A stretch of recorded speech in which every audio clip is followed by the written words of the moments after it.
Chapter 21 में दिया है लकी जब बीमार पड़ा। तो इस चैप्टर को हम लोग पढ़कर समझते हैं। लकी कई दिनों के बाद आज स्कूल आया। शिफा उसे देखकर बोली, लकी क्या बात है, तुम बहुत दुबले पतले कमज़ोर लग रहे हो।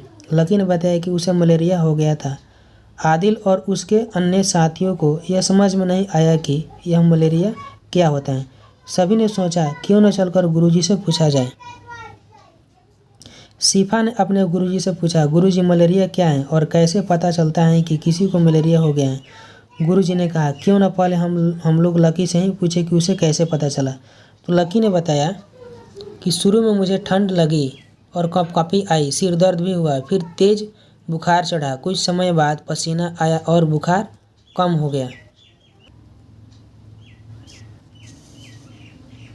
गुरुजी बोले कि लकी इस तरह के लक्षण तो कुछ अन्य बीमारियों के भी हो सकते हैं, फिर तुम्हें कैसे पता चला कि तुम्हें मलेरिया ही हुआ है, क्योंकि तुमने जो लक्षण बताए वो किसी और का भी रोग का भी लक्षण हो सकता है, ऐसा गुरुजी ने कहा। तो फिर लकी ने कहा कि मेरी माँ जब मुझे डॉक्टर के पास ले गई तब डॉक्टर ने बताया कि इन लक्षणों से मलेरिया होने की आशंका लगती हैं और अभी मेरे पास मलेरिया के कई मरीज भी आ रहे हैं। इसके खून की जांच के बाद ही हम किसी नतीजे पर पहुंच सकते हैं। यानी डॉक्टर ने कहा कि इसकी खून की जांच करने के पश्चात ही हम समझ सकते हैं कि आगे कौन से रोग हैं। मेरे खून की जांच की गई। जांच के बाद डॉक्टर ने बताया कि मुझे मलेरिया हो गया है। यह एक संक्रामक रोग है, दवा खाने पर ठीक हो जाएगा। मैंने नियमित रूप से दवा खाई, तब जाकर ठीक हुआ। सोनी बोली कि गुरुजी संक्रामक रोग क्या होते हैं। तो गुरुजी बोले, जो रोग एक रोगी व्यक्ति से किसी भी माध्यम के द्वारा स्वस्थ व्यक्ति तक पहुंचते हैं उन्हें संक्रामक रोग कहा जाता है।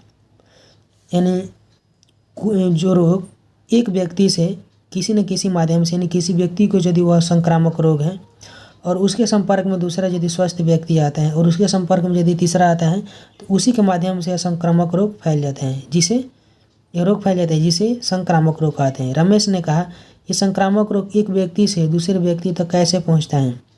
तो गुरुजी ने बताया, ये रोग वायु से किसी रोगी व्यक्ति के संपर्क में आने से, वायु से, और जो व्यक्ति इस रोग से ग्रसित हैं उनके संपर्क में आने से, तथा दूषित भोजन या दूषित जल से, कीड़े मकोड़े के काटने से, या उनसे हमारा भोजन या जल दूषित हो जाए तो, या किसी कीड़े मकोड़े से हमारा जल या भोजन दूषित हो जाए, ये जो व्यक्ति इस रोग से ग्रसित हैं उसके भी खाए पिए यानी दूषित हुए जल भोजन से एक दूसरे व्यक्ति तक आसानी से पहुंच जाते हैं। सोनी ने कहा कि गुरुजी मलेरिया फैलता कैसे है। तो शिफा ने कहा, मैंने दीवारों पर लगे पोस्टरों में पढ़ा है कि मलेरिया से बचने के लिए हमें मच्छरों से बचना चाहिए। फिर गुरुजी ने कहा कि बिल्कुल ठीक, मच्छर से बचना ज़रूरी है, नहीं तो अन्य कई रोग भी हो सकते हैं, जैसे कि डेंगू, फाइलेरिया, चिकनगुनिया इत्यादि। राहुल ने कहा कि गुरुजी, हमारे घर के सामने वाली सड़क पर कई सारे गड्ढे हैं, मैंने उनमें बहुत सारे मच्छरों को देखा है। फिर अभी ने कहा, इसका मतलब है मच्छरों से फैलने वाले रोग से बचने के लिए हमें यह ध्यान रखना चाहिए कि पानी ज़्यादा दिनों तक जमा न हो सके। सोने के समय मच्छरदानी का प्रयोग भी किया जाना चाहिए। फिर शिक्षक ने कहा कि साथ ही मच्छरदानी का प्रयोग करना चाहिए। धुआं करके मच्छर भगने से या जहाँ पानी जमा हो वहाँ मिट्टी का तेल डालने से मच्छरों से फैलने वाले अन्य बीमारियों से भी बचा जा सकता है। फिर नेहा ने कहा कि अच्छा, जिस तरह से पानी को एक जगह इकट्ठा होने से रोककर मच्छरों से बचा जा सकता है, कि अन्य रोगों से बचने के कोई उपाय हैं। गुरुजी ने कहा कि हाँ नेहा, हर रोग से बचने के लिए ताज़ा भोजन करना व उबला पानी पीना जरूरी है। साथ ही अपने घर एवं आस पड़ोस की स्वच्छता का भी खास ध्यान रखना जरूरी है। इससे डायरिया, कोलेरा, खांसी, खुजली आदि संक्रामक रोगों से बचा जा सकता है। तो देखिए आगे यहाँ पे सवाल दिया है, इस सवाल को अब हम समझते हैं। क्वेश्चन 1 में दिया है संक्रामक रोग क्या है। तो इसका आंसर है, जो रोग एक रोगी व्यक्ति से किसी भी माध्यम के द्वारा स्वस्थ व्यक्ति तक पहुँचता है उन्हें संक्रामक रोग कहा जाता है।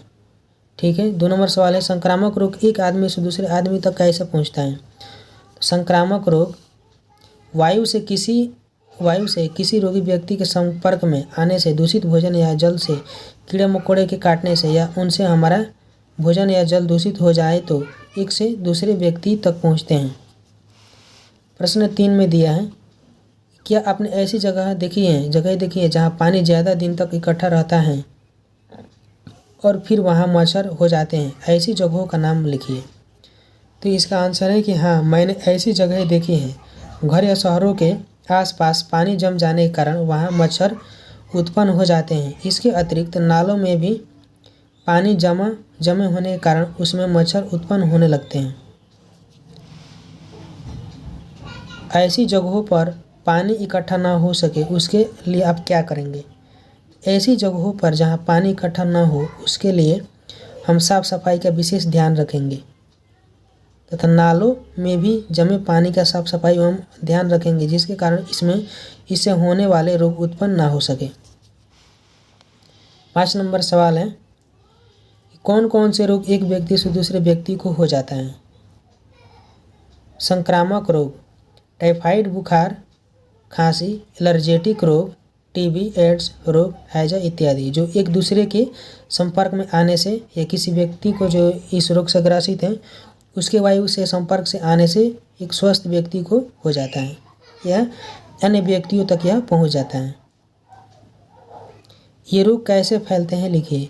डायरिया, यह रोग आसपास के गंदगी तथा मच्छर इत्यादि के काटने से या मच्छर इत्यादि के उत्पन्न होने से फैलते हैं। खांसी, यह एक संक्रामित खान पान तथा संक्रमित वायु से फैलता है। ठीक है। 7 नंबर सवाल दिया है कि डायरिया होने पर हम कौन सा प्राथमिक उपचार दे सकते हैं? अपने स्वास्थ्य कर्मी से पूछकर लिखिए।